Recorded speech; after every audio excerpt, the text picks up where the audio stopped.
Hey guys, welcome to my channel. मैं आरती और आप सभी का स्वागत करती हूँ मेरे चैनल मामा केयर में। तो दोस्तों, मैंने आपको अपनी पिछली वीडियो में बताया था कि कोविड-19 के इंजेक्शन लैक्टिंग मदर और गर्भवती महिला क्या दोनों ले सकती हैं या नहीं। तो जी हाँ, दोनों ही महिलाएं ये इंजेक्शन ले सकती हैं, जिसका एक्सप्लेनेशन मैं ऑलरेडी आपको अपनी पिछली वीडियो में कर चुकी हूँ। आज जो डिस्कशन का टॉपिक मैं लेकर आई हूँ वो ये है कि यदि जन्म के बाद आपके बच्चे को कैसे जाने कि आपका बच्चा स्वस्थ है या अस्वस्थ है। गर्भवती महिलाएं या जो महिलाएं अभी अपने बच्चे को जन्म देने वाली हैं या जो जन्म दे चुकी हैं, वो कैसे जाने कि उनका बच्चा स्वस्थ है या अस्वस्थ है।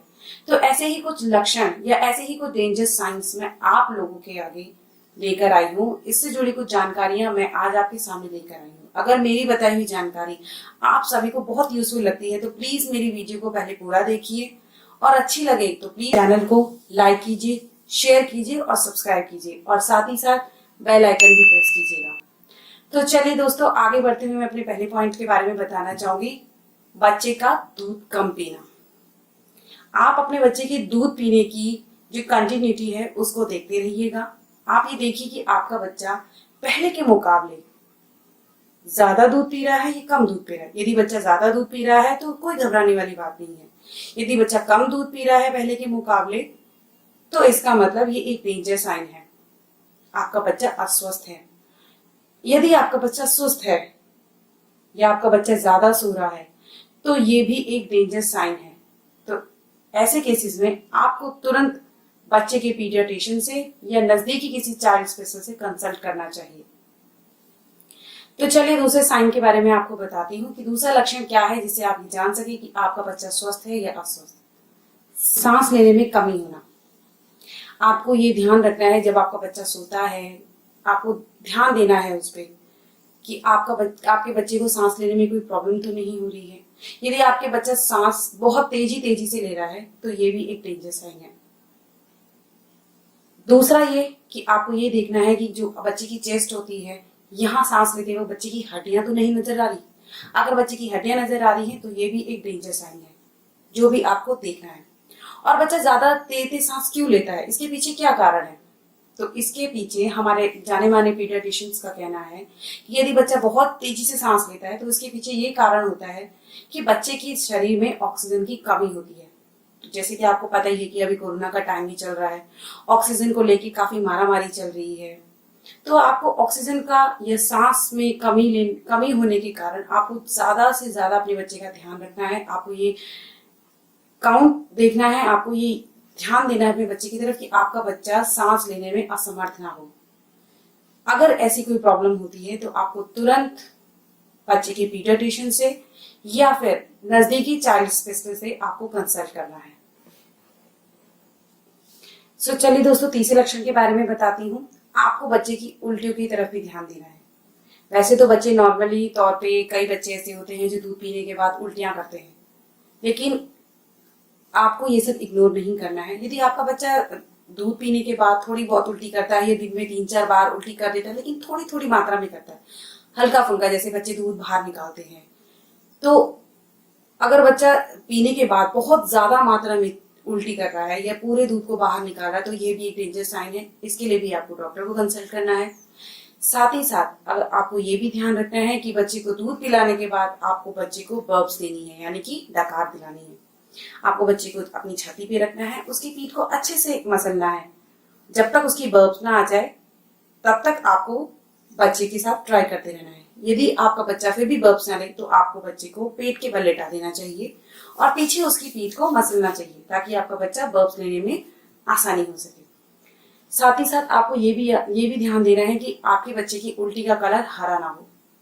अगर आपके बच्चे की उल्टी में यदि कोई हरा रंग या हरा पदार्थ जैसा कुछ निकलता है तो तुरंत आपको डॉक्टर से सलाह करनी है। आपको तुरंत डॉक्टर से या चाइल्ड स्पेशलिस्ट से सलाह करनी है। उन्हें बताना है कि आपके बच्चे की उल्टी हरी रंग की है, क्योंकि दोस्तों ये एक बीमारी होती है जिसमें बच्चे का पेट फूल जाता है। बच्चे का पेट इस तरीके से फूल जाता है कि आगे जाके उसको बहुत परेशानी हो जाती है। आपके बच्चे को खाने पीने, उसका पाचन क्रिया, उसकी आंतें सब खराब हो जाती है। तो ऐसे केसेस में भी आपको ध्यान रखना है कि आपका बच्चा ज्यादा उल्टी ना करे। अगर दिन में 3-4 बार कर दिया, या दूध पिलाते ही, माँ का दूध पीते ही कई बार बच्चे कर देते हैं, अगर वो करता है तो इट्स ओके, कोई प्रॉब्लम नहीं है। अगर ज्यादा करता है या बहुत मात्रा में दूध निकाल रहा है तो वो बच्चे के लिए बहुत हानिकारक है।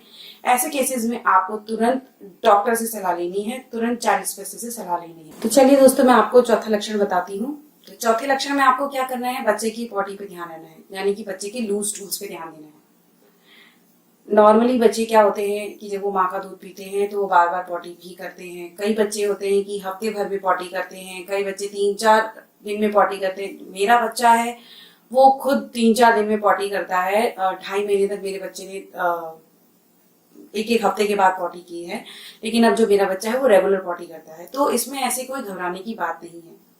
घबराने की बात कब होती है, जब आपका बच्चा उल्टी के साथ साथ पॉटी भी लगातार कर रहा है। ये पहला लक्षण है। दूसरा, यदि आपका बच्चा पानी जैसी पॉटी कर रहा है।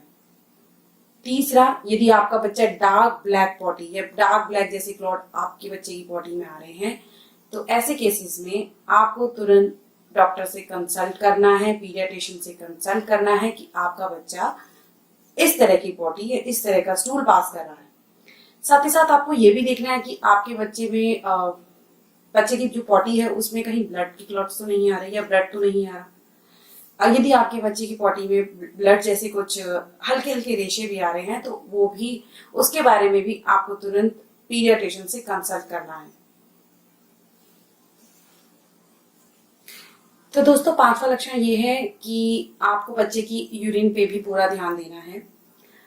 कई बार क्या होता है कि डिलीवरी के 48 घंटे बाद तक भी डॉक्टर अपने अंडर ऑब्जर्वेशन में बच्चे को रखते हैं कि बच्चे का जो यूरिन है वो पास हो रहा है कि नहीं हो रहा है। जैसे कि आपने देखा होगा कि जो न्यूबॉर्न बेबीज होते हैं वो कई बार एक दिन में कम से कम 7-8 बार यूरिन पास करते हैं। जैसे ही वो दूध पीते हैं वो तुरंत यूरिन पास कर देते हैं, तो ये एक गुड साइन है।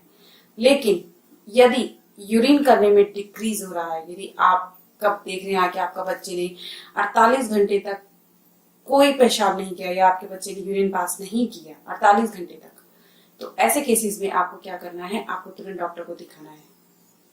इससे क्या होता है कि यदि बच्चे की बॉडी में या बच्चा यूरिन कम करता है, इससे क्या प्रॉब्लम होती है, इससे ये होता है कि आपके बच्चे की यूरिनरी में इन्फेक्शन होता है। और यूरिनरी इन्फेक्शन कब होता है, जब आपका बच्चा यूरिन पास करते वक्त रोता है। तो ऐसे केसेस में बच्चे की यूरिन सही या एक दिन में कितनी बार पास हो रही है ये भी आपको चेक करना होगा। यदि इसमें कुछ डिक्रीज हो रहा है तो इसके बारे में भी आपको तुरंत पीडियाट्रिशियन या चाइल्ड स्पेशलिस्ट से कंसल्ट करना होगा। तो दोस्तों, जो आखिरी लक्षण मैं आप लोगों को बताने वाली हूँ वो बहुत ही महत्वपूर्ण है। वो ये है वेट लॉस।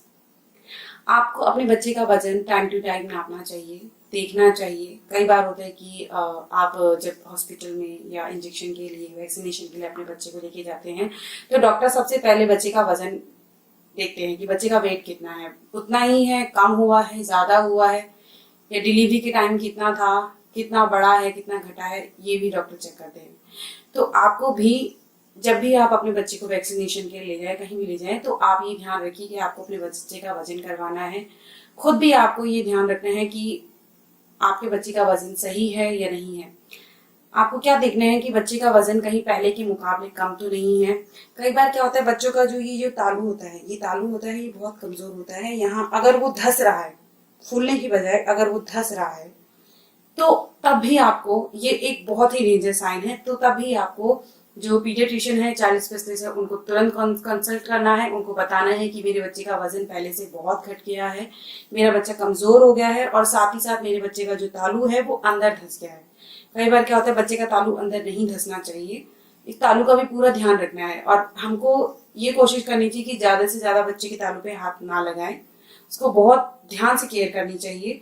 तो इसीलिए इस चीज का भी आपको ध्यान रखना है। अगर जब आप ये बातें अपने पीडियाट्रिशियन को बताते हैं या चाइल्ड स्पेशलिस्ट को बताते हैं, तो वो कुछ ऐसी इवेलुएट चीजें कि किसकी चीज की कमी से आपके बच्चे का वजन घट रहा है, आप या ऐसा क्या खा रहे हैं, या आप ऐसे बच्चे को क्या दे रहे हैं जिसकी वजह से आपके बच्चे का वजन घट रहा है, तो ऐसी इवेल्यूट चीजें के बारे में वो आपको बताएंगे। तो आपको वेट लॉस की तरफ, अपने बच्चे की तरफ ध्यान देना है। तो दोस्तों ये थी मेरी आज की कुछ 6 लक्षण जो मैंने आप लोगों के आगे बताए हैं, आप लोगों को इसके बारे में जानकारी दी है कि आप कैसे पहचान सकते हैं कि आपका बच्चा स्वस्थ है या अस्वस्थ है। तो दोस्तों अगर आपको मेरी बताई गई जानकारी अच्छी लगती है, यूजफुल लगती है, तो प्लीज मेरी वीडियो को लाइक कीजिए, शेयर कीजिए, सब्सक्राइब भी कीजिए और साथ ही साथ मुझे बताइए कि मैं कौन से टॉपिक में या आप जो भी जानकारी मुझसे प्राप्त करना चाहते हैं, ऐसे कौन से बारे में मैं आपको बताऊं, मैं उसके बारे में बताऊंगी। अपनी डिलीवरी के एक्सपीरियंस के बारे में भी आपको बताऊंगी। तो प्लीज डू इन कमेंट और प्लीज प्लीज मेरे चैनल को लाइक कीजिएगा, शेयर कीजिएगा, सब्सक्राइब कीजिएगा। Thank you.